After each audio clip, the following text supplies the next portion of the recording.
musore wanjye, dore ikosa utazigera ukora nujya gutereta umukobwa ukeneye ko wenda mukundana bya nyabyo, cyangwa se umufite yindi mishinga uvuga uti uyu nguyu wenda niwe ushobora kuzambera umugore akambera mama w'abana.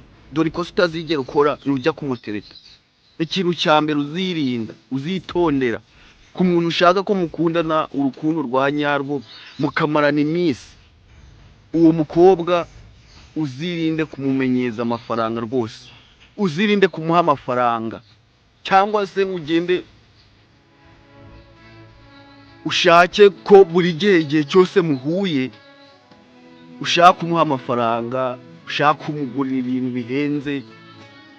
Icyo kintu, iryo kosa rwose ntuzarigwemo. Ubundi baca umugani mu kinyarwanda ngo guha umukobwa amafaranga sibyo bisa no kuvugurura inzu ya landirodi, kandi uzi ko ejo cyangwa ejo bundi ushobora kuyirukanwamo. Nizere ko icyo kintu mucyumvishe. Ubundi kumenyeza umukobwa amafaranga igihe wayabuze nta kintu mwavugana, nta na kimwe. Mubeshye se ntacyo mwavugana.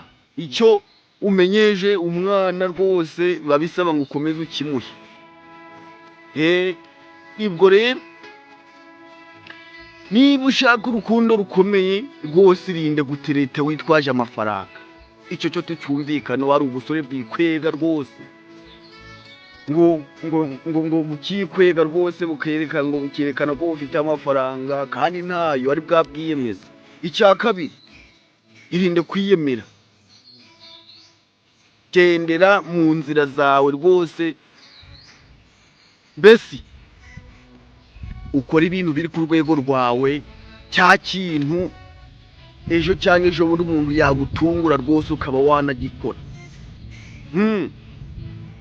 Mwese uriyemeye wambaye ikoti rya patirike ugiye gutereta, ejo wa mukobwa arakubwira ati sheri dusohoke, wenda shaka kuza wambaye ya myenda waje kuntereta wambaye umunsi wa mbere, shaka ari uza wambaye patirike ya myenda wamutiye.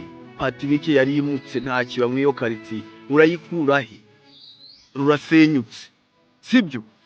Kandi ubwo mba nkurabuye ayo makuru muyamaze icyo mushaka.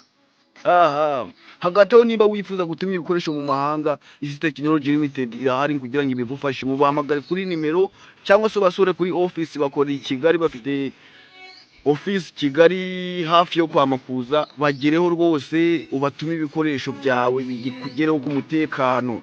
Urumva, amalaptop, amatelefoni, mbese n'ibikoresho by'ikoranabuhanga. Yohana following mwana.